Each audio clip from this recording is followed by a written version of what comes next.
Inmediato, dice.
Para la conexión.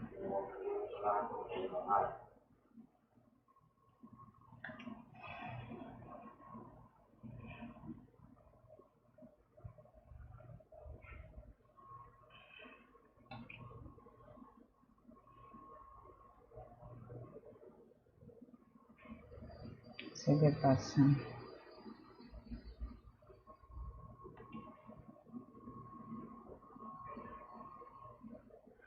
Como que está...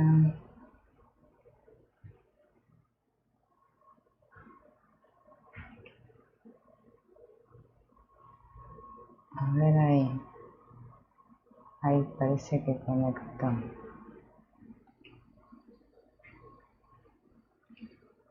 A ver ahí.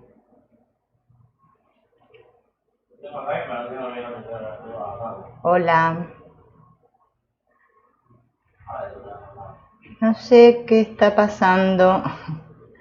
Hola Nubia, hola María del Carmen. Hola Carmen. Recién me marcaba como que la conexión, no sé qué problema tenía con el buffer y no sé qué. Por ahora pareciera como que sí, como que conectó.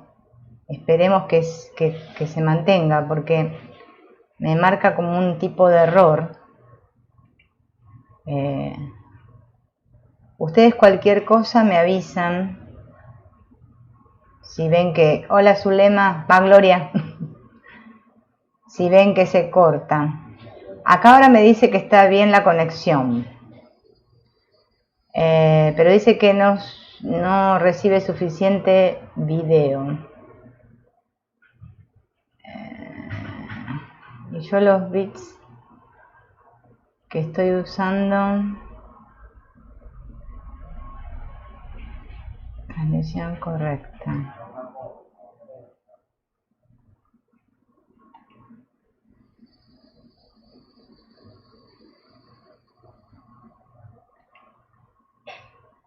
A ver. Ajustes.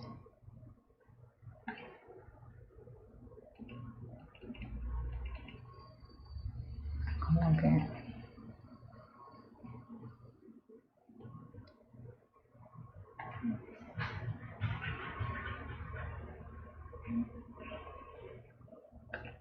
Bueno, a ver. No sé qué está pasando con esto. Ah, acá me dice Lorena que está bien. Bien. Bueno, a ustedes les marcará bien, pero a mí me marca como que está mal. Eso es lo que no entiendo. Y no sé qué es lo que tengo que hacer. Bueno, cualquier cosa, si no, lo único que puedo hacer... Ahora me pone conexión buena, no me pone excelente. Hola Rosario. Hola Esperanza. Hola Gloria. A Lorena creo que la saludé. Bien.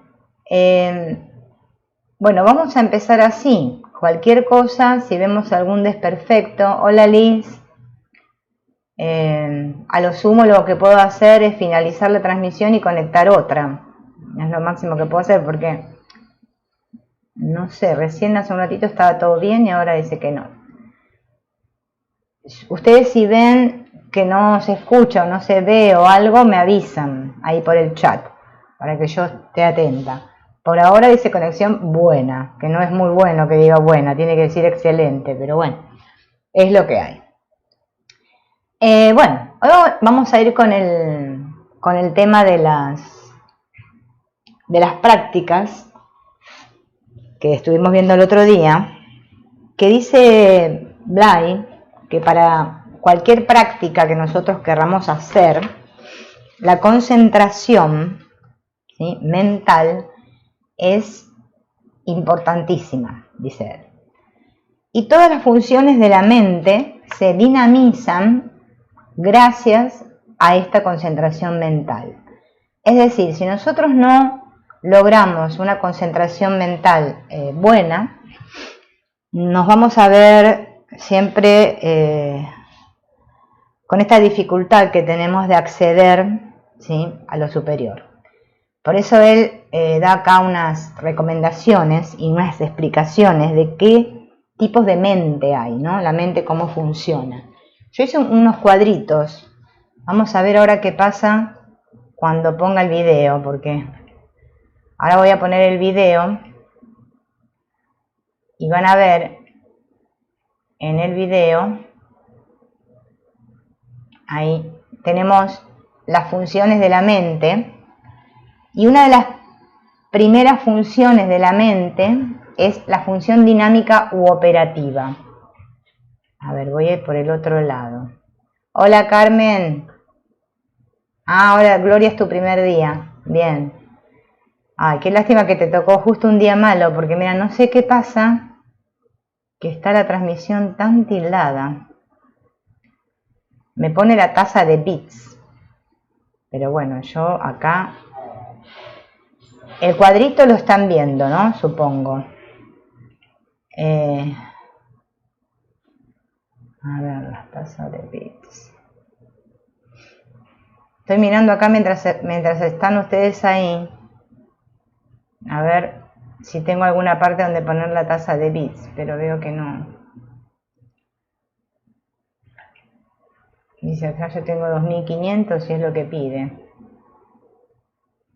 La verdad que no sé qué es lo que le pasa hoy a este, porque pone un cuadrado rojo ahí, terrible. Bueno, esta función dinámica o operativa, ¿no?, es común en la mente, ¿no?, de todos, porque es la función mediante la cual la mente recoge datos, selecciona, coordina, elabora respuestas. Es la función habitual, la que usamos todo el tiempo todos. La mente está manejando constantemente datos que tiene dentro, los que recibe de fuera, o sea que los datos que tenemos dentro, ya podemos llamarles memorias, lo que ya sabemos, y lo que nos viene de fuera, y está siempre elaborando respuestas para ordenar nuestra conducta de acuerdo a lo que nos proponemos en cada momento.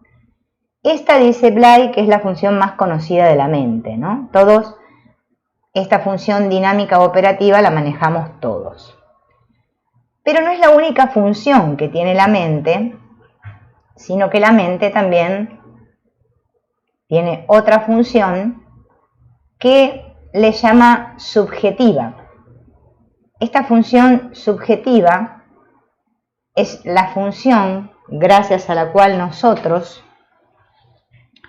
aprendemos a tomar conciencia de nuestras propias facultades, de las realidades internas y sobre todo de nuestra propia noción personal.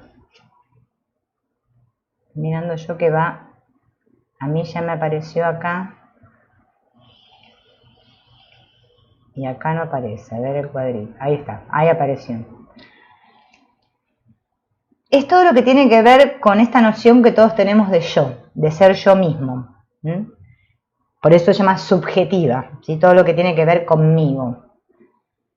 Así que la función tiene la mente tiene, una función dinámica operativa más una subjetiva. Esta subjetiva, ¿no?, es justamente la que está muy relacionada a cómo nosotros vemos el mundo, ¿no? Quién creo que ser yo y cómo veo el mundo. Pero, aparte de estas dos, hay una función que él le llama función configuradora, y que encima él la divide en 3 categorías. La función configuradora la divide en arquetípica, cohesionadora y de influencia. Esta tiene 3 categorías. En cuanto a la función configuradora, que ahora vamos a ver el cuadrito,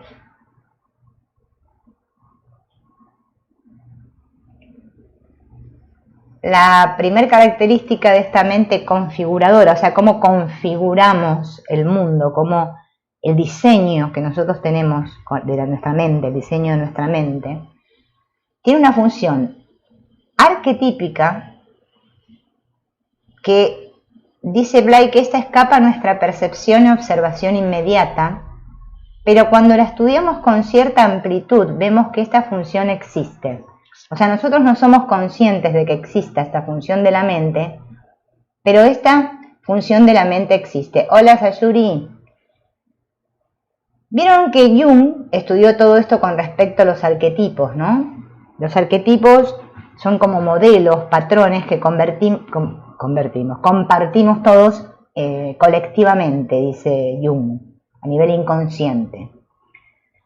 Yo, por ejemplo, me anoté acá algunos arquetipos para darles de ejemplo, ¿no? Por ejemplo, el arquetipo de Peter Pan, que representa esta negación a crecer. Romeo y Julieta, que significa el amor. Don Quijote, que representa la locura, ¿no? La demencia. Vean que Don Quijote estaba re loco. Entonces, esto nosotros a un nivel inconsciente lo compartimos, ya sea porque vivimos en una misma cultura o en nuestra misma familia hay ciertos arquetipos que prevalecen. Por eso a veces las familias se diferencian unas de otras porque tienen diferentes arquetipos. Esto es algo que es muy sutil y nosotros no lo pasamos por alto, pero la mente se adhiere a esto para configurarse, para tomar su propio molde, modelo, ¿no? Entonces, es lo que ustedes ya conocen, que esto lo explicó Jung. Pero bueno, acá Blay hace como para que tengamos en cuenta que esto de los arquetipos existe, ¿no? Bueno, hay diferentes ramas de la psicología que estudian los arquetipos, ¿no? Y sabremos cuáles son los diferentes nombres, pero ahora no nos vamos a abocar a qué arquetipos hay. Y aparte de esta función arquetípica, en cuanto a la configuración, él habla también de fusionar, es unir, ¿no? Fundir, fusionar. También dice que es poco conocida, pero mediante esta función cohesionadora la mente mantiene la cohesión de todos los elementos de nuestra personalidad. En nosotros existen múltiples funciones. Vivimos orgánicamente, tenemos sentimientos, aspiraciones espirituales, y cada una de estas cosas tiene sus propios fines, y por ello tiende a ir por su lado. Pero lo que mantiene una unidad dentro de esa complejidad, lo que hace que el individuo sea uno, es la mente. La función cohesionadora de la mente es la que mantiene la configuración unitaria de la personalidad. Podríamos decir que acá se encontrarían todos esos rasgos, ¿no? Hola Alex, hola Marcela, todos esos rasgos, vieron que tenemos de personalidad cada uno de nosotros, que están como cohesionados, unidos, fundidos, ¿no? Para darnos una determinada configuración. Por eso vemos que cada uno, ¿no?, está configurado de una manera diferente, por más que todos seamos el mismo. Y la última categoría que encierra esto de la función configuradora de la mente es la de influencia. Esta es bastante interesante porque dice él que se trata de que nuestra mente parece tener una influencia efectiva, una influencia muy concreta sobre el modo personal de ser, sobre la configuración interna, la estructura del carácter y del comportamiento. Pero además, esta función de determinar es extraindividual. Se extiende más allá del individuo y alcanza incluso a su ambiente.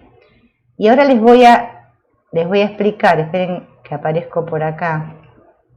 Y esto va de amarillo, verde, parece un semáforo hoy el programa este, pero bueno, no sé qué le pasa. Fíjense, él dice que no solo nuestros patrones internos, ¿no? Estas influencias internas, cosas que han influido en nosotros, nos configuran internamente, sino que además nosotros podemos influenciar en otros, ¿no? Y esto lo vemos en nuestra experiencia. Por ejemplo, dice, determinados tipos de ideas que tenemos tienden a atraer situaciones constructivas o de ayuda, o si tenemos otra actitud mental, tendemos a rechazar o a alejar situaciones de ayuda. Es como una función, ¿no? De influencia, es como que depende de nuestra actitud mental, podemos influenciar en el ambiente. Y esto nosotros realmente lo vemos. Porque si, por ejemplo, nosotros tenemos que convivir con personas negativas, a veces hace un poquito difícil, ¿no? No caer en esa negatividad. Es como que él a lo que apunta es que nos influenciamos unos a otros, ¿sí? Depende de esta configuración que tenemos. Por eso le llama la función configuradora, que tiene que ver con el inconsciente colectivo, con la función esta de cohesión, que es que nuestra personalidad está estructurada de determinada manera, y encima que influimos nosotros sobre otros u otros sobre nosotros, depende de la actitud mental.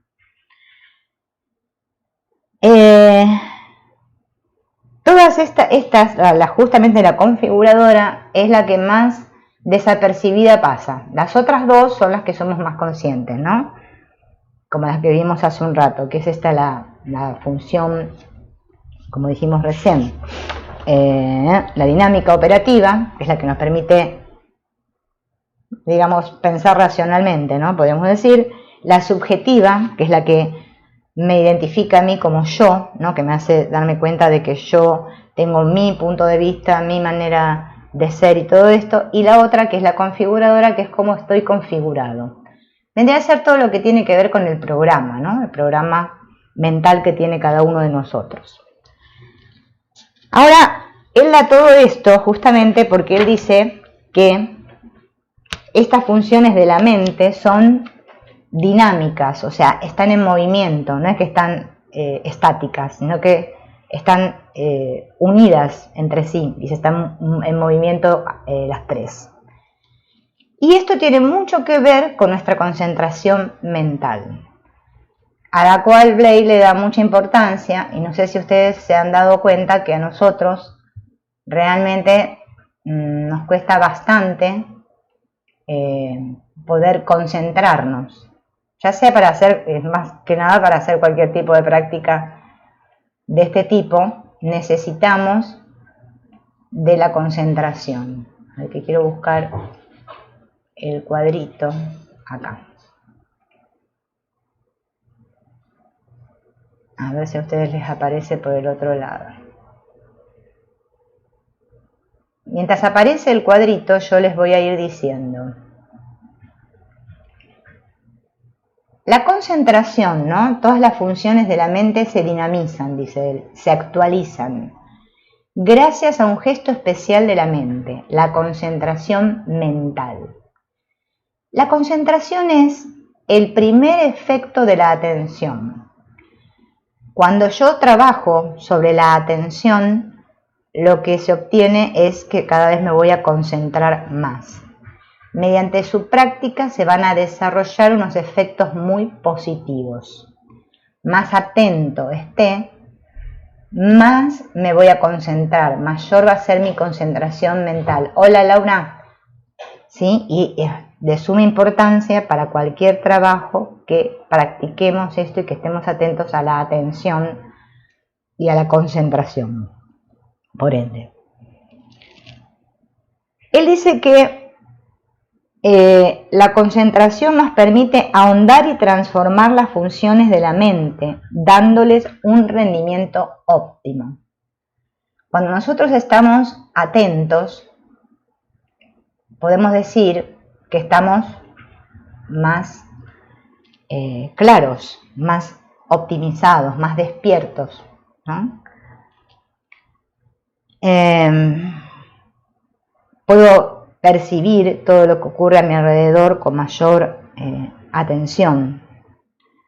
Puedo darme cuenta con mayor facilidad. Pero él dice que hay personas, ¿no?, cuyo pensamiento siempre se muestra de un modo vago, incoherente, que no parecen precisar nunca, y si se les pide que concreten algo, cualquier cosa, se encuentran con una gran dificultad. ¿Por qué?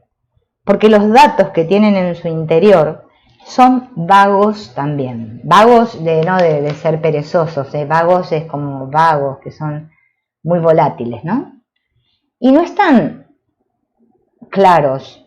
Entonces, la mente tampoco puede elaborar una respuesta clara y precisa.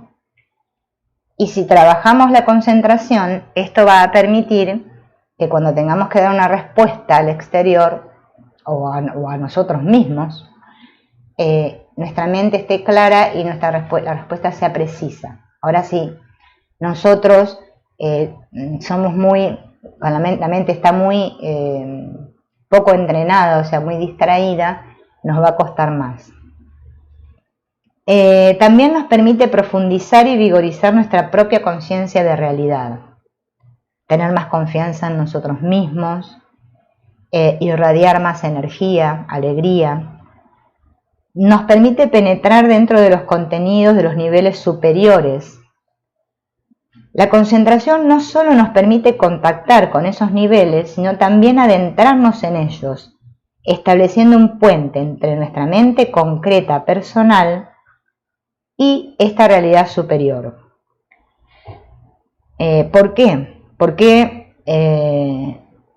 nos falta, ¿no?, esto de la concentración, precisamente porque si hay alguna, por ejemplo, como vimos en el primer video, alguna carencia, alguna dificultad en esto de la energía vital, nos va a costar más concentrarnos. Ahora después vamos a ver las dificultades. Hola Zuli, que tenemos todos para alcanzar esta concentración, y él explica qué causas hay. Esto dice él que es como un proceso científico de transformación y de espiritualización de la persona. Existen muchos caminos para llegar, pero el fundamento preciso científico es la concentración. Según Antonio Blay, si no logramos concentrarnos, o sea, estar atentos, no podemos lograr nada en cuanto a esto, ¿no? Es de suma importancia.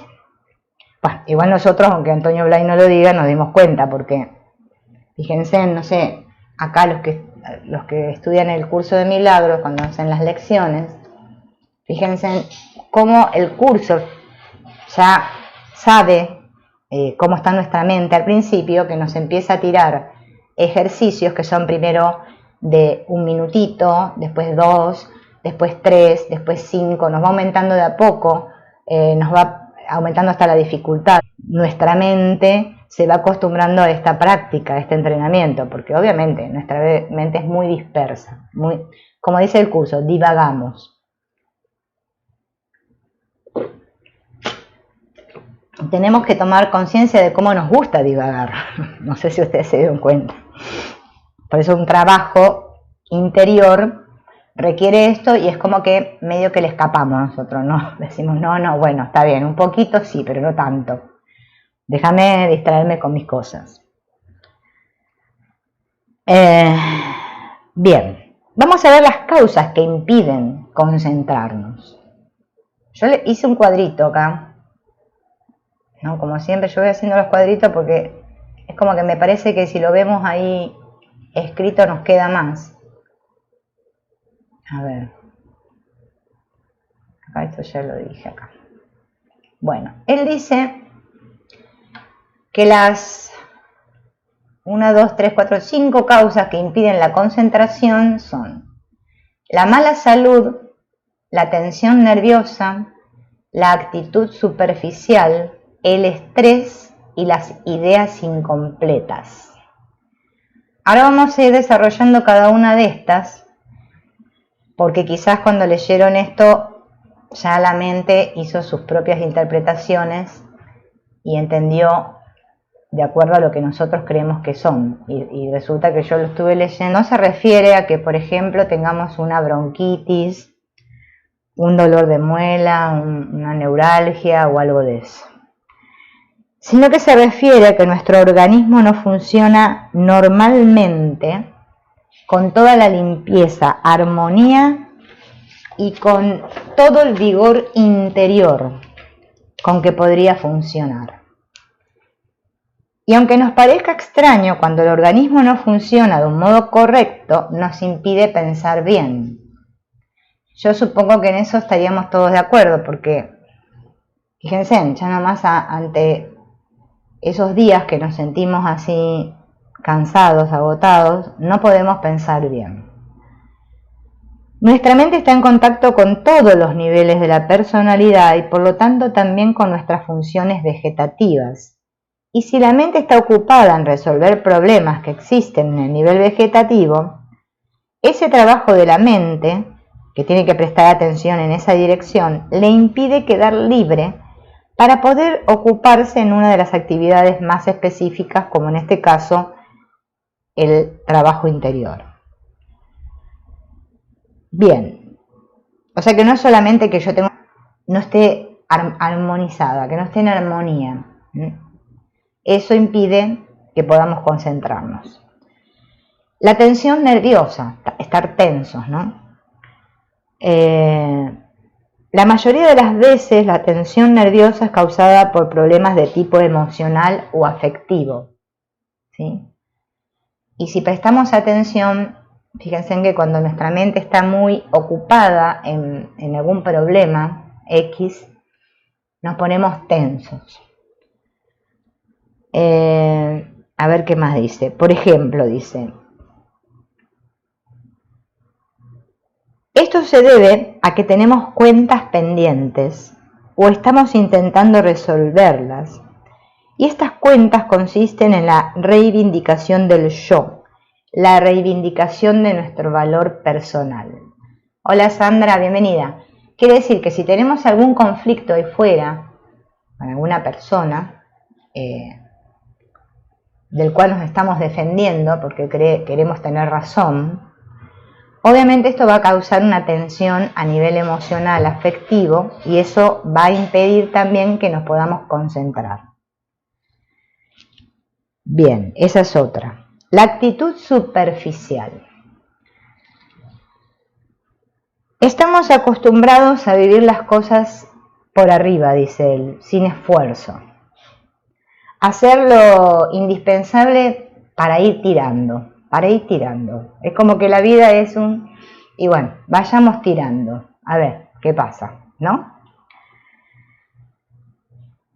Esto es un límite para todos nosotros y mucho más si queremos emprender un trabajo de este tipo, de conectar con nuestra esencia, porque obviamente si lo queremos hacer así nomás por arriba, hola Sandra,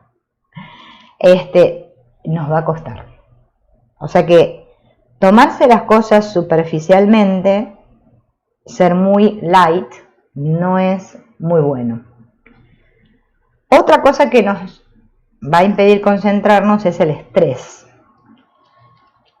El estrés, obviamente que hasta los mismos médicos hablan del estrés, ¿no es cierto? Bueno, alguno de ustedes seguramente haya pasado por una situación de estrés, ¿no? Como dice Sandra, mayormente hacemos eso, dice Sandra, es cierto, en el cual hasta una situación estresante nos provoca cambios a nivel fisiológico, ¿no? Se nos acelera el corazón, nos ponemos tensos, hasta lloramos, bueno, ya sabemos lo que es padecer estrés, ¿no? Obviamente que si estamos en una situación estresante, tampoco vamos a poder concentrarnos fácilmente. La remarca son las ideas incompletas. Claro, sí, el estrés, bueno, si estamos en una situación de estrés, qué mejor que ponernos a hacer las prácticas, que ya estuvimos viendo, más las que vamos a ver más adelante, ¿no? Porque cuando nuestra mente está agitada, es como que nos propongan un trabajo así de la nada no va a venir. Vamos a tener que primero tranquilizarnos, practicar la respiración y bueno, todo lo que estuvimos viendo, porque de la nada así no vamos a poder. Todo depende, porque no quiere decir que a todos les pasen todas las cosas estas, pero algunos quizás tienen unas más que otras. Y otra cosa que él remarca son las ideas incompletas, ¿no? Esto tiene que ver con las creencias, con las ideas que vamos recogiendo por ahí, ¿no? Como si fuera que vamos cazando cosas, ¿no? Por ahí. Entonces, ¿qué pasa? Decimos, yo creo esto, yo pienso esto, a mí me parece, ¿no? Estamos en esas ideas incompletas, con muchas dudas acerca de cualquier cosa. Y encima esas ideas por lo general, dice él, son prestadas, ¿no? O sea, como que diríamos, el exceso de información que hoy en día tenemos todos, ¿no? Con respecto a esto del aluvión de información que nos viene debido al internet, no cultivamos nuestras propias ideas. Nos agarramos de cualquier idea. Entonces, bueno, hoy creo esto, mañana creo la otra cosa, ahora me parece que es así, hoy pienso así, mañana pienso allá. Y él dice que no quiere ser negativo, pero que es cierto, que la mayoría de las personas funcionan así. Pero que en el fondo todo está funcionando bien. O sea, por más que veamos que a un nivel acá, mental, está todo alborotado, a un nivel de nuestro fondo todo está funcionando bien. Entonces hay maneras de superar estos obstáculos a la concentración. Yo no sé si hice el cuadro, me parece que de ese no hice cuadro, pero ahora lo vamos a poner. Porque vieron que Antonio Blade te plantea el problema, pero también te da la solución. Con todo esto no sé para qué lo hice, si ya lo...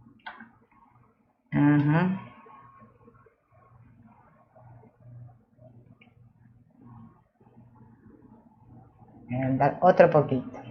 Ahí está. Ahí lo tienen que estar viendo. ¿Cómo superar estos obstáculos a la perfecta concentración? Él remarca que primero hay que mejorar el estado orgánico de nuestra conciencia de energía vital. Si nuestro estado orgánico, nuestra conciencia de energía vital no están en armonía, va a ser un poco difícil que podamos hacer este trabajo. Hola Estela. Y otra cosa es ordenar nuestra vida afectiva sobre una base realmente positiva. Nosotros, dice él, que para poder llegar a tener una buena concentración, tenemos que hacer esto, y lo que no tenemos que hacer es forzar la mente. Que yo me esfuerce, o sea, que fuerce, que le ponga fuerza a la mente, no vamos a conseguir nada. Los resultados van a ser mínimos y no va a servir para nada. Porque lo que nos está impidiendo esto procede de un nivel que no es propiamente el mental. La mente tiene ya los suyos propios, pero si además queremos ponerle fuerza y lo queremos hacer de prepo, digamos, esto va a causar una colisión. No sirve para nada. Él dice que en primer lugar mejorar la salud, elevar el tono vital, aprender a funcionar físicamente de un modo mejor, puede ser mediante un ejercicio, mediante una respiración consciente, mediante un cambio en la alimentación, y también en cuanto a nuestra vida afectiva, ¿sí? tratar de vivir desde ese centro, como lo llama él, ese foco de afectividad, que si no lo ejercito, no lo puedo experimentar. Por eso él le da mucha importancia, ¿no? A que nosotros tenemos que trabajar en estos focos, ¿no? Bien, sí, pero escucha, Sandra, no te quedes acá en esto porque esto es como un pantallazo que le está dando. Hay ejercicios previos que ya vinimos viendo cómo eran. Porque el tema es que en todo trabajo hay un personaje. Acá no hay otro estorbo más que el personaje. No hay ningún problema. El único problema es mi identificación, que nosotros ya vimos lo que era la identificación, ¿no? Igual lo podemos rebobinar. Este yo idea y este yo ideal, ¿no? Lo que yo creo ser y lo que yo quiero llegar a ser, en continuo movimiento dan lugar al personaje, al ego, el ego. Este que yo creo ser, las ideas de mí, lo que yo quiero alcanzar. Entonces, ¿qué pasa? El personaje, podemos decir, lamentablemente, es el que parece que inicia el camino. Parece que soy yo. Y digo, yo me siento mal, o yo tengo un deseo de emprender un camino espiritual. Parece que fuera yo esta. Pero es que realmente la demanda viene de un lugar más profundo. Lo que pasa es que nosotros lo vivimos como que parece que soy yo. Pero el estorbo en todo el trabajo es el personaje. Por eso Bly le da tanta importancia a que cualquier persona que no tenga sus problemas psicológicos resueltos no puede emprender ningún camino espiritual satisfactoriamente. Se va a encontrar siempre con obstáculos, con escollos. Por eso cuando nosotros estudiamos el curso de milagros, se nos da la tarea de perdonar. ¿Pero por qué se nos da esta tarea? Porque el curso sabe que nuestra mente es dualista y que yo creo ser yo y que los otros son otros y que yo estoy en conflicto con otro y que bueno, y que observando esto que me molesta del otro, tengo que, ¿no?, que traer eso que proyecté, que es mío, hacerme responsable, bueno, y todos los caminos espirituales, especialmente los no duales, pero yo creo que en el fondo quizás todos los caminos espirituales apuntan a lo mismo. El problema es el falso yo, es este que yo creo ser, con minúscula, el que estorba el proceso, porque después nos sucede que en el camino también nos topamos con el ego espiritual. O sea, ahora dejé de ser este personaje X, que no sé qué, y ahora soy el personaje H, que ahora es espiritual, ¿no? Y hacemos mucho bypass espiritual. Y lamentablemente, bueno, todos pasamos por ahí. Porque no es un camino, hola Adriana, un camino que yo diga, bueno, a ver, hoy me voy a sentar, voy a hacer una meditación de media hora y Sam Salavin se me sanó todo, me liberé de todo, ya entendí, soy el ser, soy conciencia, plenitud y ya está. Porque después resulta que uno pasa como me pasó a mí, que va a unos grupos donde las personas hablan de no dualidad, entonces el pobre ego que tenemos todo estropeado, va humildemente y hace una pregunta desde el ego, porque es desde el único lugar que lo podemos hacer, y entonces la persona que dicta, que explica la charla, te dice que tenés que hacer terapia. Entonces, ¿para qué vamos a querer tirarnos del trampolín así, ¡pum!, y querer llegar en 2 días, si no tenemos ninguna prisa, porque nadie nos está apuntando con una pistola? Mejor abocarse a sanar todas estas heridas, todos estos traumas psicológicos que tenemos todos y que tenemos que reconocer, ¿no es cierto? Porque si no pasamos por ahí, no podemos. Por eso el curso de milagros se presenta como que tiene psicología y espiritualidad. Por eso le llegó a 2 psicólogos, eran psicólogos. Después se sumó Ken Wapnick, que también era psicólogo, no fue porque tenemos ese anhelo de Dios, sino no estaríamos acá escuchando esto, estaríamos viendo otra cosa, no sé. Pero ¿qué pasa? Tenemos que tomar conciencia de que más, digamos, por decir, es una metáfora que voy a hacer, subamos en la escalera de la oración, como dice el curso de milagros, para acercarnos a Dios, que en realidad no nos acercamos nada porque ya estamos ahí, más van a aflorar los traumas psicológicos. Todo lo que está en el inconsciente, o sea, toda esa infancia no vista y no resuelta, va a salir a la superficie. Y fíjense en que esto no es que solo lo habla el curso de milagros o lo habla Antonio Blay. Hay otros que también lo explican así. Y los que lo explican así son los que están acertados. Los que te pintan de otra manera, sí, no sé qué pasa, Sandra, pero yo lo avisé de entrada, que no sé qué problema hay. Espero que después quede bien la grabación. A mí ahora me conecta bien, dice que está bien, pero por eso, no quiero tocar nada, que no se vaya a mover nada. Esto lo tenemos que comprender, porque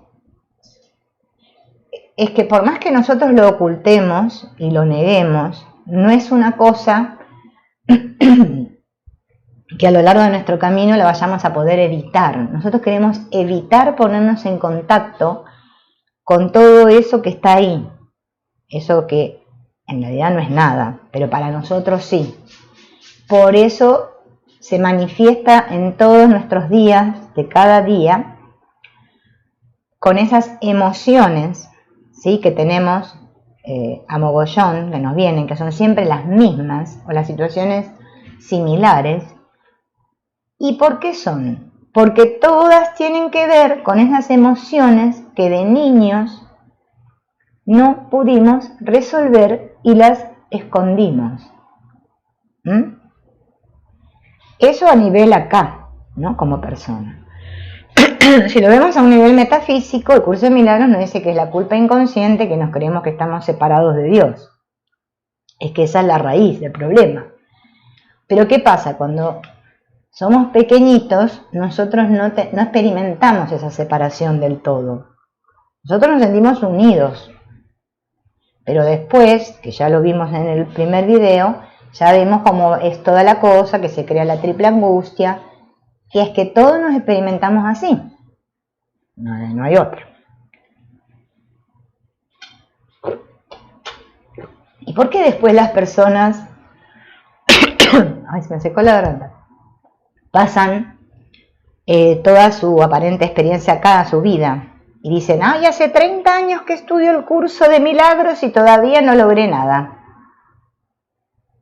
Es que porque no resolvimos la parte de abajo, esta parte fundamental.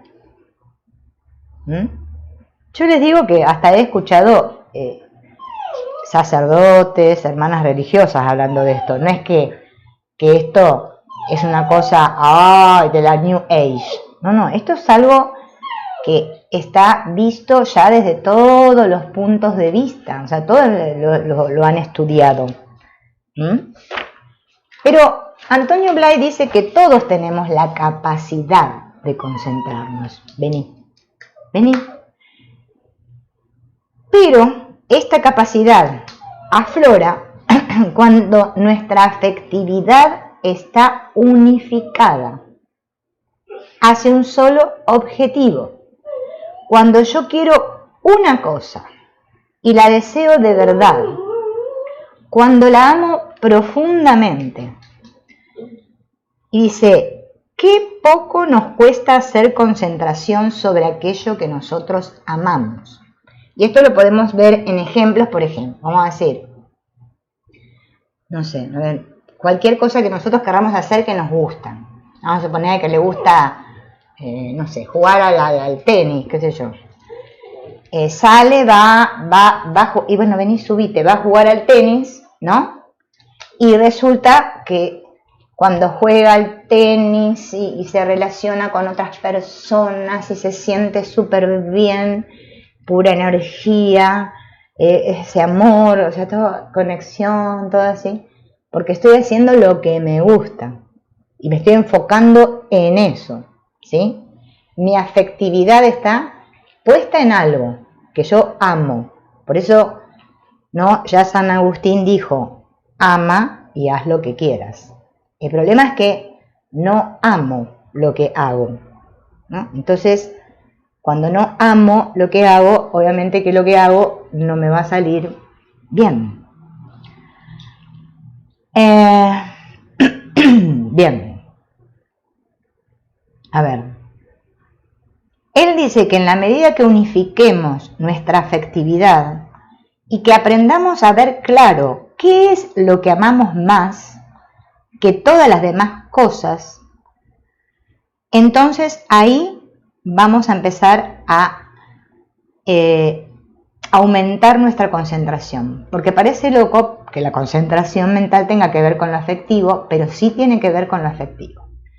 Y yo les puedo dar ejemplos, muchos de estos, cuando trabajaba con niños pequeños en la escuela, que yo me recuerdo que ellos, cuando yo les proponía una actividad que a ellos les gustaba y que les despertaba esa afectividad, y bueno, encima yo también me ponía predispuesta, ¿no?, a la actividad junto con ellos, el tiempo se nos pasaba volando y la verdad que había aprendizaje y todos estaban concentrados en lo que hacían.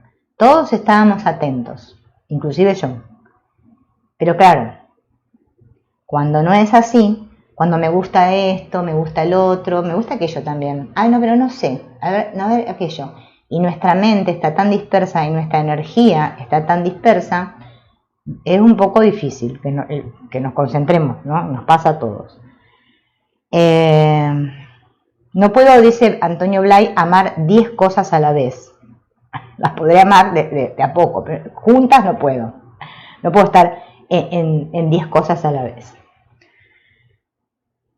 O sea que practicar la concentración solo a base de esfuerzo mental no es suficiente, sino que también tiene que ser el resultado de una afectividad, de una maduración de la personalidad en estos focos que nombra él, ¿no? Energía, amor, felicidad o afectividad y mental. O sea, los 3 focos tienen que funcionar juntos. Pero, dice él, tenemos otro problema más aparte de estos, que es el de la voluntad. Palabra famosa que ya los que estudiamos el curso de milagros la tenemos requete conocida. Ahí voy a ir para allá atrás. Ajá. A ver, voy a poner ahí. El problema de la voluntad. Y fíjense en lo que dice Blay de lo que es la voluntad. La voluntad, nosotros por lo general creemos que tener voluntad es que yo tengo ¿cómo se llama? Que le dicen fuerza para hacer algo, ¿no? Y él dice que la voluntad no es nada más que la integración de la energía con la mente consciente. La energía que soy tiene que estar integrada con mi mente consciente. Y ahora vamos a ver cómo lo explica él. En el fondo de la creencia sobre nosotros mismos, lo repito, muchos de nosotros pensamos, con mi inteligencia, si tuviera más voluntad, podría hacer muchas cosas, podría llegar muy lejos. Lo que me falla es la voluntad, porque inicio una cosa con mucho éxito, progreso en ella, pero después me canso y la dejo, y empiezo otra cosa, ¿no? ¿Vieron este vaivén, ¿no? De estas personas, que es muy común ver personas que empiezan una cosa, la dejan, hacen otra, después hacen otra, después hacen otra, y ninguna la concluyen, ninguna cosa, digamos, la dan por terminada, ¿no? Ya sea, no sé, hasta tejer un pullover, ¿no? También puede pasar. Me pongo a tejer y bueno, siempre abandono la actividad. O sea, la madre de un niño le pregunta al maestro o al profesor, ¿cómo va mi hijo? El profesor o el maestro le dice, muy bien, es muy inteligente, pero tiene un poco de pereza para estudiar. Es un poco inconstante, pero es muy listo. ¿Ven? El maestro nota que el niño es muy inteligente, pero que no es constante. Esto lo oímos decir muy a menudo, y esto es lo que hace que aquel niño tan listo solo vaya tirando a duras penas.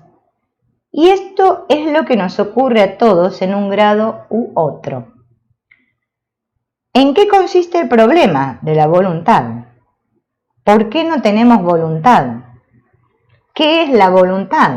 ¿No? Fíjense, bueno, ya esperen que el cuadrito lo voy a sacar. Porque yo creo que otro no hice. A ver si hice otro. No. Voy a parar acá. Ahí está. ¿Por qué no tenemos esta voluntad? Voluntad no es ser duro, ni enérgico, como nosotros nos creemos. Aunque esas puedan ser algunas de sus formas. La voluntad no es nada más que la integración de la energía con la mente consciente. Cuando la energía interior está conectada, integrada, unida a mi mente consciente, esto se traduce en voluntad consciente. La falta de voluntad siempre se debe a que tenemos poca energía disponible debido digo A y digo porque es ABC. Porque la energía está reprimida dentro. Esto se debe a lo que ya estuvimos hablando hace un ratito, mis emociones reprimidas dentro. Eso es energía condensada, cristalizada. B, porque está dispersa. Y C, porque la mente no está conectada con esta energía. Hay una más. Y D, porque la mente no tiene ideas claras y estables. Entonces la energía que hay dentro se encuentra dirigida a objetos distintos, pues la mente va variando de objetos de interés a medida que transcurren los minutos y las horas. Y esto lo podemos ver todos, ¿no? Nuestro interés va cambiando, quiero esto, pues quiero lo otro, pues quiero aquello, pues quiero más allá, o sea, es una cosa, ¿no? Como una mezcolanza. Nada está claro. Entonces el problema no es por falta de voluntad, sino porque hay tantas voluntades distintas como ideas van apareciendo en la mente, ¿no? Es como si pusiéramos a ver, me gusta porque Blay hace un ejemplo, ¿no? Del abanico.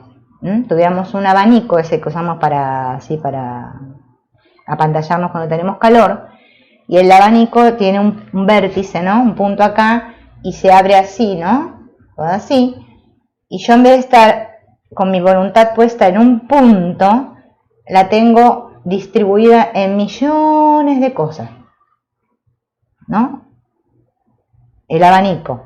No viene bárbaro la palabra abanico. El abanico de cosas que hay ahí, para prestar atención, ¿no? La voluntad es energía actualizada, integrada con la mente, con las ideas. Y si estas ideas son claras y estables, esa energía se traduce en conducta estable. Pero si las ideas son cambiantes, entonces la energía va de un objetivo a otro. Y esto es lo que entendemos habitualmente como falta de voluntad. No sé si ustedes lo han experimentado, ¿no? Por ejemplo, cuando tuvimos que hacer los ejercicios del curso de milagros, ¿no? Teníamos que poner en marcha la voluntad, porque claro, un día no íbamos a tener ni 5 de ganas, pero nosotros había ¿no? algo que nos impulsaba y nos decíamos, no, hoy me toca el ejercicio tanto, lo voy a hacer, ¿no? ¿Qué pasa? Si mis ideas no son claras, ¿no? Mis objetivos no son claros, entonces mi voluntad tampoco es firme y se me va de un lado para el otro. La voluntad depende de energía actualizada disponible. Para resolver estas deficiencias conviene practicar ejercicios de atención, pues las prácticas específicas de concentración tienden por sí mismas a estabilizar y dar claridad a la mente. Para desarrollar la concentración existen técnicas de muchas clases y ahora vamos a citar 6 de ellas. Yo se las voy a citar y se las voy a explicar oralmente porque no hice el cuadrito. Porque ya hoy no fue por falta de voluntad, pero ya no me daba el tiempo. Entonces lo hice hasta ahí, el videito.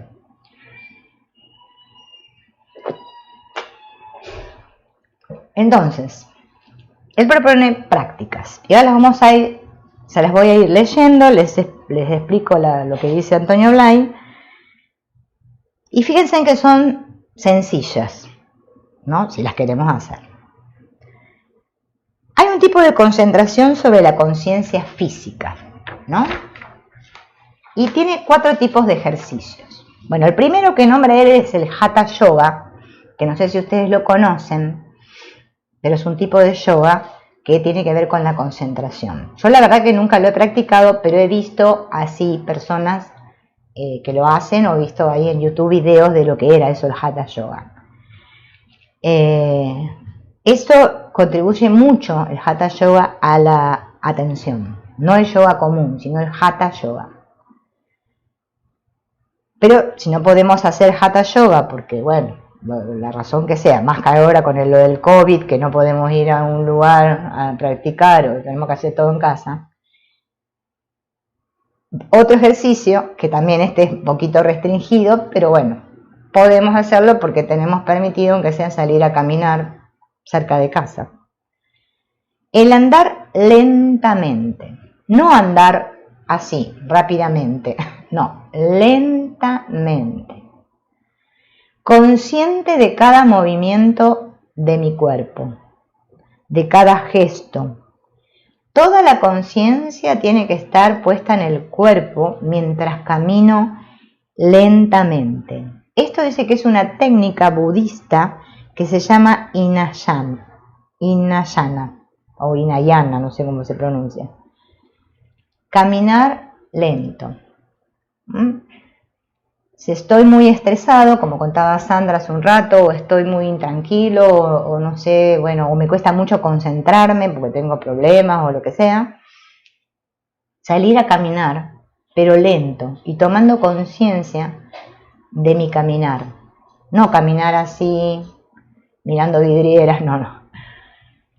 Caminar lento y tomar conciencia de que estoy moviendo el pie derecho, de que mi brazo se mueve, mi respiración, o sea, todo yo caminando. Otro es la relajación, ¿no? Que es tomar conciencia de mí mismo y aprender a mantener la mente en la sensación de descanso. Este ejercicio, por ejemplo, nosotros, cuando los que practicamos el curso de milagros, lo hemos hecho con el ejercicio descanso en Dios, ¿no?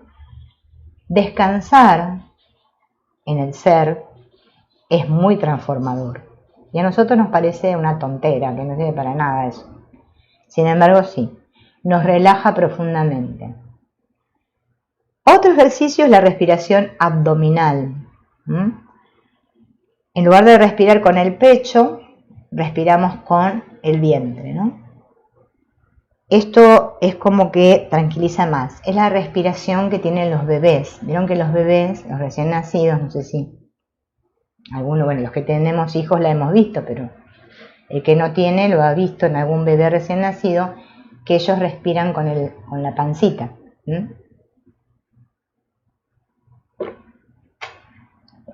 Esa respiración es muy relajante. Otro tipo de ejercicio. Este tiene que ver con la mirada. Bien. En la India, a este ejercicio le denominan Tratak. Tratak. ¿En qué consiste? En fijar la mirada sobre un punto fijo externo. Por ejemplo, dicen que muy frecuentemente se fija la vista en una vela, ¿no? Encender una vela y poner la mirada en la llama de la vela, fija mi mirada. Contemplarla serenamente, sin perder la conciencia de mí mismo, lúcido y con intención. No es que estoy mirando la llama de la vela y estoy pensando en la novela que voy a mirar a la noche y qué va a pasar con el protagonista. No, estoy concentrado en la llama de la vela, mi mirada está puesta ahí, yo todo sentado, atento a la llama de la vela. Ese es otro ejercicio de concentración. Otro dice que también puede ser sobre la imagen del gurú, que esto ya creo que lo dijimos, no sé en cuál, pero lo dijimos. La imagen de alguna figura representativa para mí que me conecte con lo afectivo, ¿no? Qué sé yo, no sé, de Jesús, de la Virgen María, de Ramana Maharshi, bueno, cada uno de aquel podemos decir, gurú, que le provoque esto, ¿no? Concentrarse por medio de la mirada en esa imagen, mirarla fijamente, o sea, sin quitarle la mirada. Y después nos da dos técnicas del Raja Yoga. El Raja Yoga, yo la verdad que no tengo ni idea de lo que es, pero bueno, ahora lo vamos a ver. Pero sí sé que Antonio Blay tiene libros. Hay uno inclusive que se llama Los Yogas, ¿no? Tiene muchas técnicas de estas. Una es la concentración sobre objetos externos. En la primera etapa, tomar un lápiz, por ejemplo, una flor o cualquier objeto que quiera y aprender a mirar el objeto. Hay que mirar el objeto sin pensar, no que miro el objeto y estoy con la mente racional pensando, sin compararlo con ningún otro objeto. Solo mirar. Centrarse en lo que se ve y en el modo de ver y nada más. Durante 15 o 20 días, sin ninguna otra finalidad. No es que van a estar 15 días corridos las 24 horas mirando el lápiz, no. Por momentos hago este ejercicio, ¿no? Puedo estar sentado en casa, ¿no? Y qué sé yo, tomo un lápiz, una lapicera o una flor o bueno, algo que tenga a mano y trato de mirar atentamente ese objeto sin pensar, solo mirar.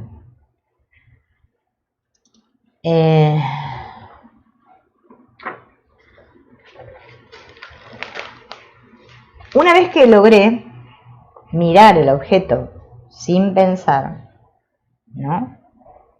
Ya durante varios días vengo haciendo esa práctica.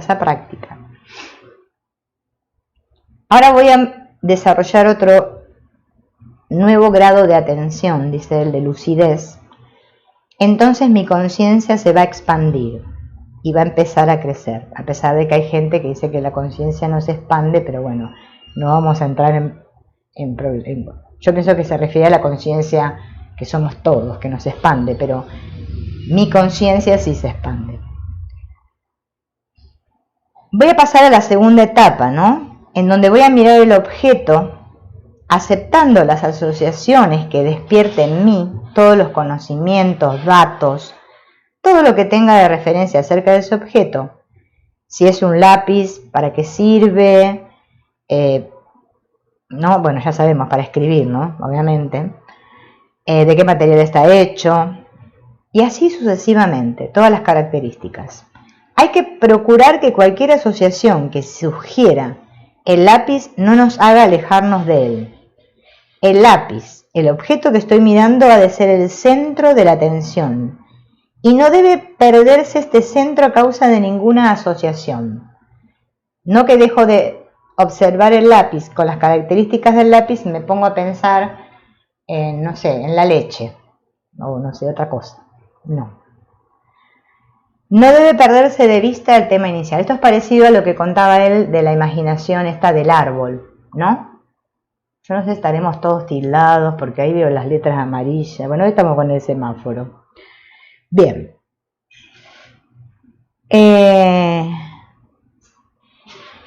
Bien, tenemos que hacer esta etapa que es la de como preguntarme para qué sirve, describirlo, ¿no? La utilidad del objeto.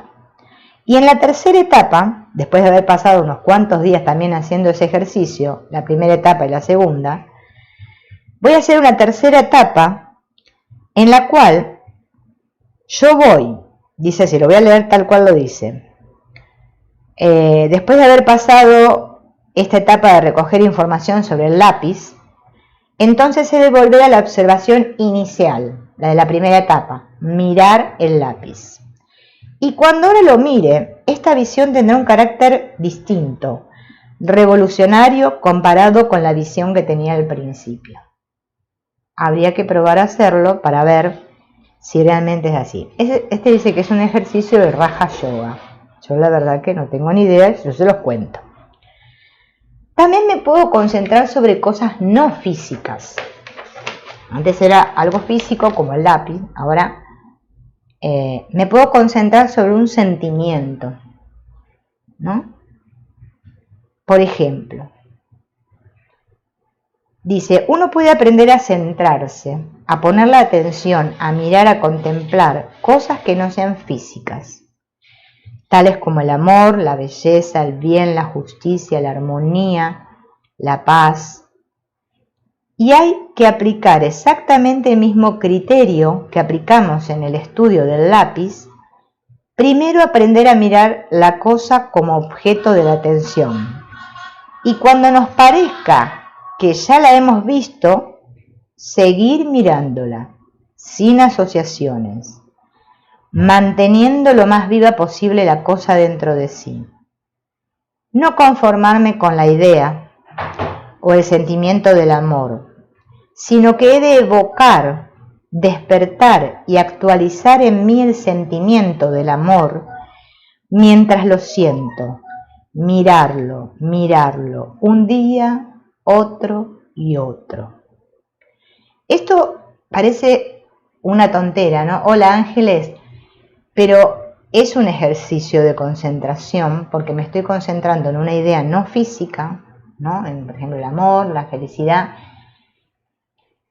tratando de ver qué respuestas surgen de mí acerca de estos sentimientos y no los que me contaron o los que yo ya me había contado antes, y tratar de sentirlos desde dentro, a ver qué pasa, ¿no? Porque a veces después hablamos nosotros y decimos, ¿cómo me cuesta conectar con lo superior o con Dios? La vida, la energía, el universo, bueno, cada uno llame de como quiere, lo superior. Pero resulta que no nos tomamos tiempos para estar con Dios. Y estos ejercicios todos en realidad nos llevan hacia Dios, o sea, hacia nuestro ser, hacia el Cristo que somos, ¿no? Es ese que estamos con tanto anhelo de experimentar, pero que a veces lo dejamos de lado y decimos, bueno, tengo otras cosas que hacer más importantes, ¿no? Por eso hay que estar muy seguro de lo que uno quiere. Si no, después empezamos a cambiar de caminos y bueno, no sé, ahora voy a hacer otra cosa, me voy a comprar el libro ese que está de moda, estoy feliz, bueno, ahora no, ahora voy a hacer esto, y sigo buscando, ¿no? A ver, que nunca me detengo a observar la felicidad que soy, a mirar. Es un trabajo de mirar, pero no con los ojos. Bueno, algunas cosas, las físicas, las tengo que mirar con los ojos porque no nos queda más remedio. Pero si no estoy observando un objeto físico, tengo que mirar interiormente. Y esta mirada interior es la que nosotros no tenemos cultivada.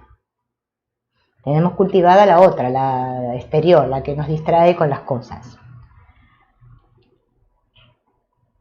Y antes de terminar vamos a leer algo y vamos a reflexionar, porque me parece muy importante que nos quedemos con esto, acerca del impulso espiritual. Él le llama impulso espiritual, pero le podemos llamar demanda de Dios, anhelo del ser. Bueno, cada uno le llama como quiere, anhelo de despertar, no importa el nombre. Cuando se presenta un impulso espiritual, sea a través de un modo de manifestación de tipo religioso, sea a través de un conocimiento que obliga a modificar la perspectiva que tenemos de la vida, esto se presenta como un bien y uno siente que aquello es estupendo, correcto y tiene muchas ganas de vivirlo, ¿no? Pero inmediatamente aparece la reacción de la personalidad antigua, que es la que ha servido de soporte hasta entonces, y esta reacción provoca inseguridad. Esto es lo que yo siempre les comento y les hablo, en mi propia experiencia, que nos pasa, ¿no? Que parece ser que empezamos por ejemplo, con el curso de milagros, ¿no? Practicamos las lecciones, empezamos a entrar en un estado así de amor, ay, todos son buenos, voy a perdonar a todos mis hermanitos, hacemos cosas en las formas estrambóticas, un amor, y de repente se nos va el amor, porque el otro nos dijo algo que, bueno, nos saltó la térmica otra vez, y empezamos a dar cuenta que algo anda mal, y decimos, este curso de milagro no funciona, entonces cambiamos, y decimos, voy a practicar otra cosa, porque yo quiero algo que funcione. Nunca me planteo si realmente mi impulso espiritual es lo suficientemente potente. No, mejor me dedico a ver si lo que yo estoy aplicando es correcto o no. Si el que lo escribió y lo dijo se equivocó en algunas cositas, y a ver qué le puedo criticar, ¿no? A mí me pasó el otro día algo extraño, bueno, a mí me pasan siempre cosas extrañas. En el canal, una señora, no sé, en un video de metafísica me preguntó si yo era católica. Y yo decía, ¿qué respondo? Porque en realidad no sé, no soy católica. No sabía qué responderle, porque, o sea, fíjense, pero ahí me cayó la ficha, creo que le puse que yo era yo y que no era nada, como que eran todas etiquetas que ponían los hombres, ¿no? Pero, ¿qué importa? Fíjense en cómo nos vemos unos a los otros. Ay, este es musulmán, ay, el otro es judío, ay, aquel es testigo de Jehová, el otro es no sé qué, el otro es no sé cuánto. Es que todos estamos buscando lo mismo. Por diferentes caminos. Pero nos encanta ver y decir y criticar qué camino es el más adecuado. Entonces, claro, cuando el impulso no es suficiente, se produce toda esta cosa. También durante un proceso de desarrollo espiritual se pasan periodos de graves crisis, aunque no siempre es así, en que uno no sabe si quiere o no a los demás, en que no sabe qué actitud hay que tomar ante la vida, si tiene que luchar o no. Aparecen incertidumbres que son la consecuencia de la transformación que se está viviendo. Empezamos a preguntarnos, ¿lo estaré haciendo bien o mal? Esta ira que me está saliendo, cada vez estoy peor, bueno, todo eso. Es un problema parecido al que tiene la persona, ya sea hombre o mujer, cuando llega a una edad en la que tiende a involucionar, en la que disminuye su fortaleza y su función y estímulo sexual. Pero además, junto a esto, de tipo físico, existe toda una estructura psicológica que también se modifica, y entonces la persona quiere vivir como antes, como cuando era joven, ¿no? No sé si se va captando esto. Esto nos pasa a todos. Bueno, la gente vieron que crece y envejece y no acepta la edad que tienen. Yo de eso vi montones de casos. Bien, entonces, ¿qué pasa? Claro, yo sí parece que psicológicamente me sigo viviendo como la chica de 15, o el hombre también, que se vive como el pibe de 20. Pero resulta que el cuerpo me está mostrando que ya la cosa se está cayendo a pedazos, como nos pasa a todos. Bueno, entonces, esto es como que nos desacomoda, ¿no? y nos cuesta adaptarnos y aceptar que estamos envejeciendo, que ya hay ciertas cosas que no podemos hacer como hacíamos antes. Tenemos que comprender estas crisis. Bueno, así como se dan crisis en cuanto a lo físico, a la maduración, al crecimiento de nosotros como humanos, también ocurren en lo espiritual. Y esto hay que aceptarlo. Que no es que esto, emprendí el camino y ya voy, como una, así directo. No. Va a haber muchos momentos de crisis profundos y digamos que hay que darles la bienvenida y estar contentos de que se produzcan. Porque cuando no se produce nada es porque algo anda mal. Como dice Ken Wapnick, algo huele a podrido en Dinamarca. Porque hay gente que vieron que está con los pies y se parece que se ponen la sotana y salen así. Por dentro están que explotan, pero no dicen nada. Soy espiritual, no debo decir una palabrota, no debo hacer un gesto que no corresponda a mi nivel. Y así van. Hay de todo. Bueno, ahora dice Antonio Blay, ¿qué es lo espiritual? Porque encima algunos ni sabemos ni lo que es lo espiritual.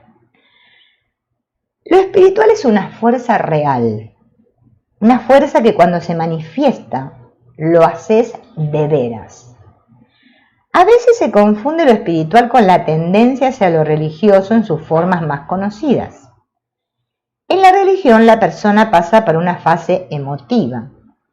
La persona se dirige hacia Dios con su emotividad y si en ella predomina el nivel afectivo, es natural que se manifieste de esta manera, ¿no? Es lo que pasa con los que son más devocionales, ¿no? Pero la verdadera religiosidad no es esto. La fuerza de la religiosidad siempre procede de los niveles superiores. Y ahora vamos a ver qué dice. La espiritualidad en su grado más maduro, ¿no?, está más allá de la emotividad, del mismo modo que el conocimiento espiritual está más allá de las ideas concretas.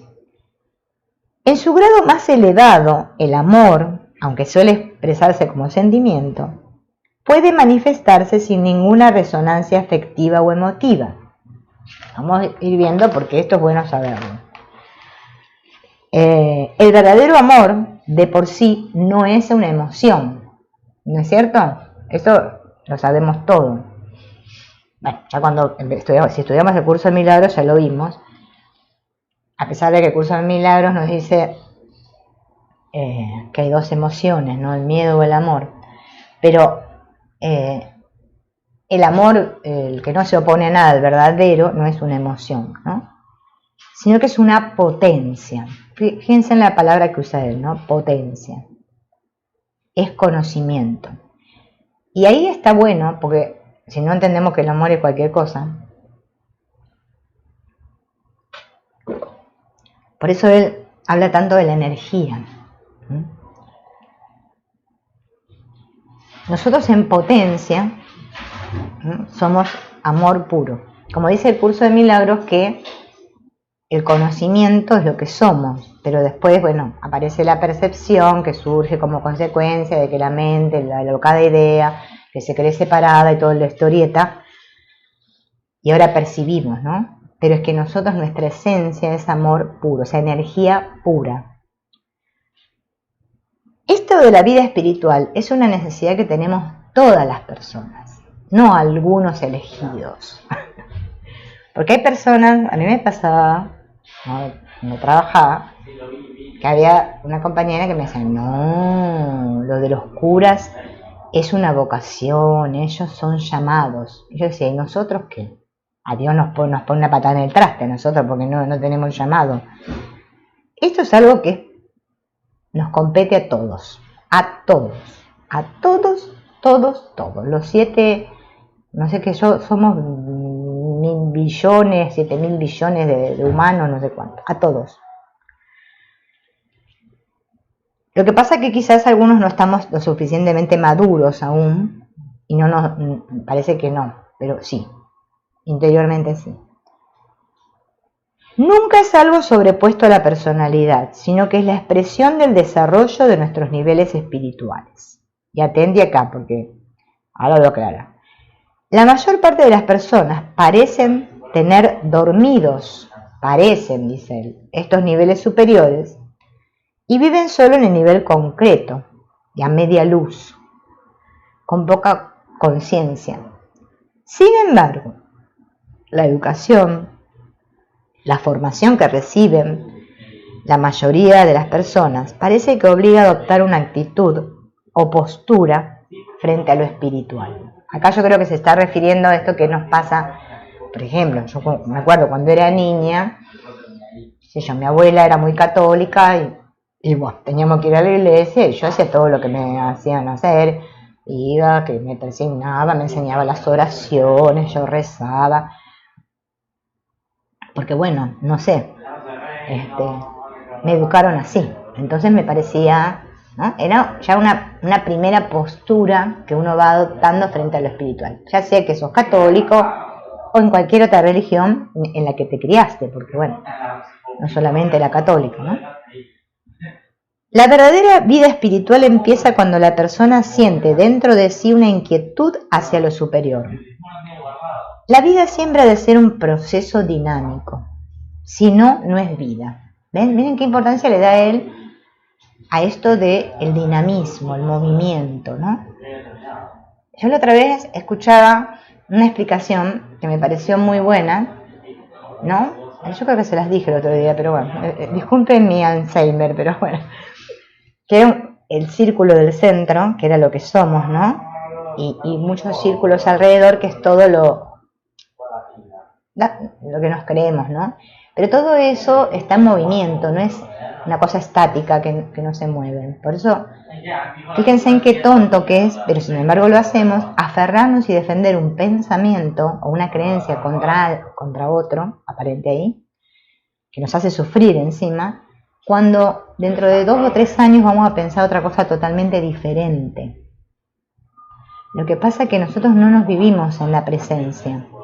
Estamos siempre viviéndonos en ese yo idea o ese yo ideal que da lugar al personaje.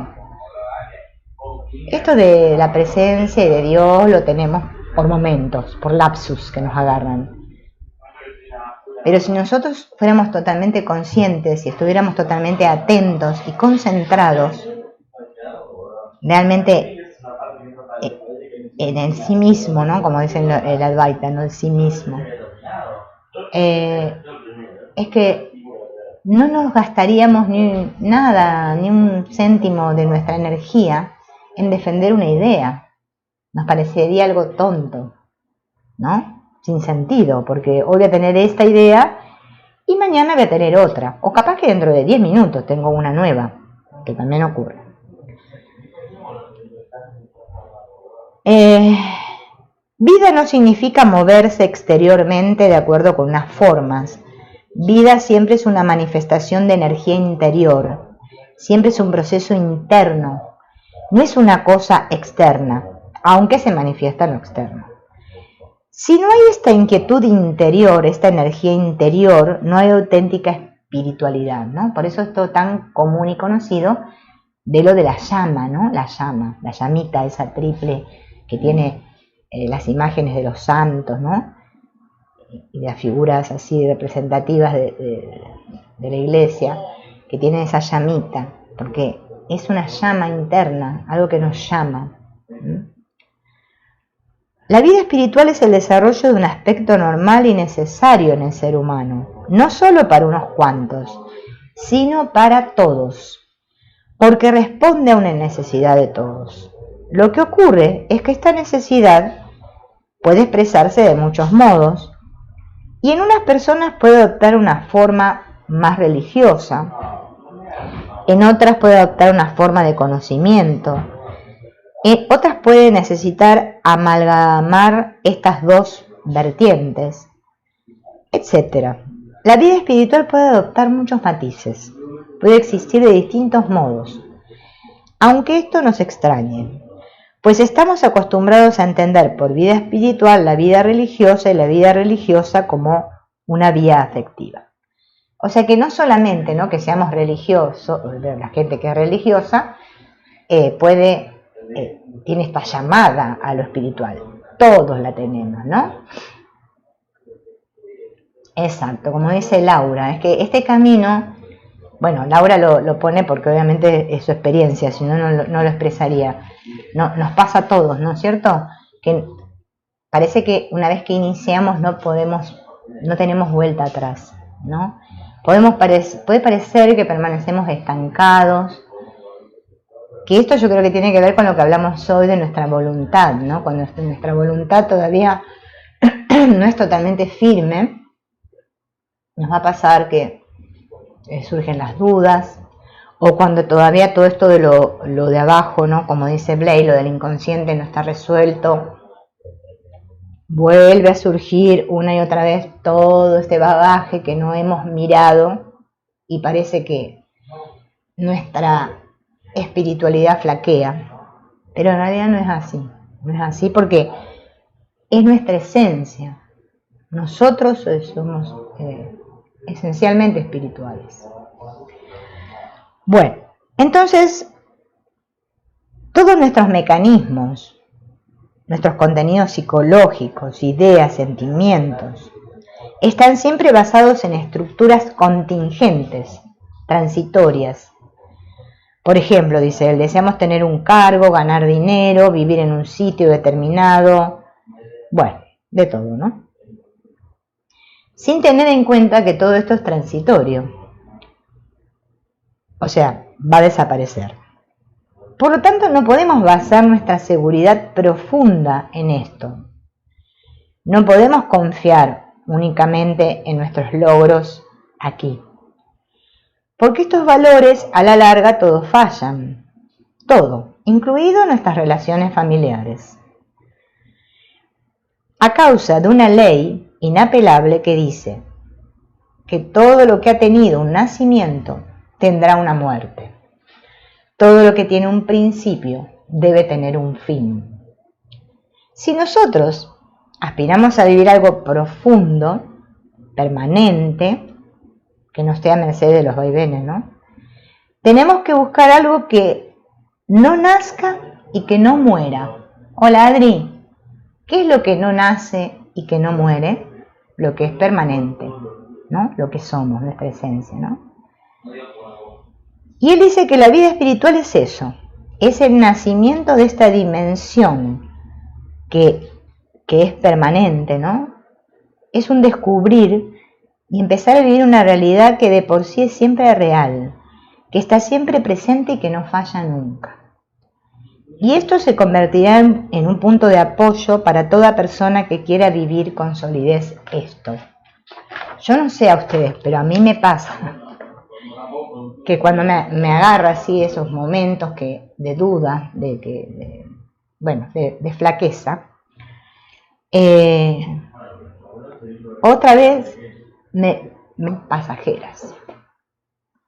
¿Qué importa si esta persona, bueno, le digo persona porque cualquiera, ¿no? De nuestras relaciones familiares, hoy, no sé, me dijo tal cosa.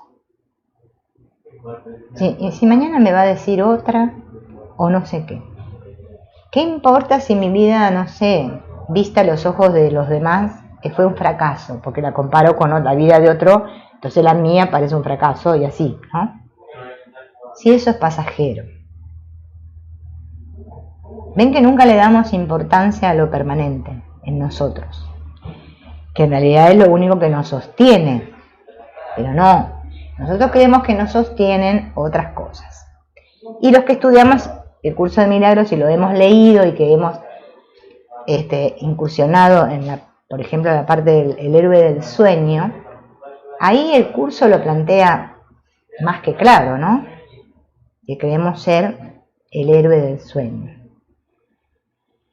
El problema de la espiritualidad es que todos aspiramos a ser un héroe del sueño espiritual. O sea que yo ahora soy yo, sigo siendo yo como soy, pero espiritual. Y ese es el gran obstáculo. Porque la verdadera espiritualidad nos habla de que tenemos que deshacer el falso yo. O sea, yo dejo de defender mis ideas, mis ideologías, mis creencias, todo esto que conformaba, configuraba, como vimos al principio, configura mi mente, ¿no? A lo cual yo estoy tan aferrada, ¿no? No, porque yo soy de este país y yo soy así, y yo no sé qué. Todo eso, ese gran obstáculo a darme cuenta de lo que soy, nada más porque... Y vivir una vida, como dice Blay, realmente afectiva. Yo el otro día reflexionaba en eso y me daba cuenta de que cuál es el gran problema, aparte de este que dijimos, ¿no? Nosotros no sabemos amar, no tenemos ni la menor idea de lo que es el amor. Claro, Dios es amor, entonces nosotros nos sentimos separados de ese amor que somos. Es que somos uno con Dios. Pero claro, como me siento separado, me olvidé de lo que soy, o sea que soy amor. Entonces, como dicen todos los caminos verdaderos, ¿no? Busco amor ahí fuera, ¿no? Debido a mis carencias internas, porque todos las tenemos. Debido, porque vamos yendo más para atrás, a que yo me creo ser ese niño que nació tal día y que hubo diversas situaciones que como niños no pudimos resolver, ¿no? Cuando ahí nosotros éramos amor puro y después, para no sentir esta angustia, como dice Blay, ¿no? Esta triple angustia que llevamos todos, de identidad, que no sé quién soy, de sentirme no amado o abandonado y solo, y la angustia de sentirme impotente ante la vida, como no las resolvemos, porque no queremos mirar, porque no queremos abrazar ese niño herido que todos tenemos dentro, que cree que su padre lo abandonó, andamos buscando y buscando, siempre buscando. Porque fíjense, no sé, a ver, no sé cuál sería el adjetivo, pero es como algo que lo sentimos como muy temeroso, algo que nos da mucho miedo, mirar dentro,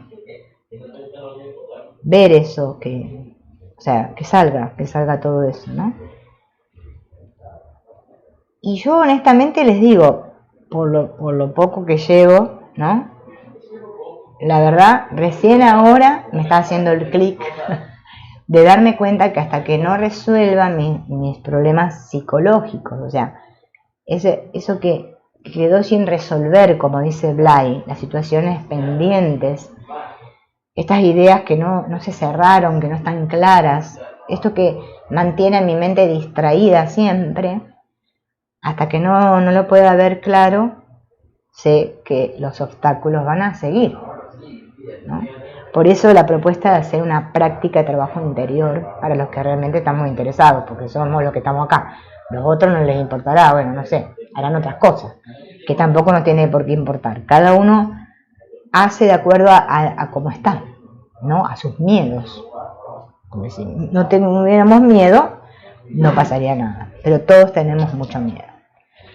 Bueno, yo propongo que para la próxima vamos a ahondar en esto de la plenitud, de lo afectivo, de los focos, de qué es y qué no es la oración, para repasar, porque él acá vuelve a hacer otro, otro recorrido sobre lo que realmente es la oración, porque ahí tenemos también otra traba, ¿no?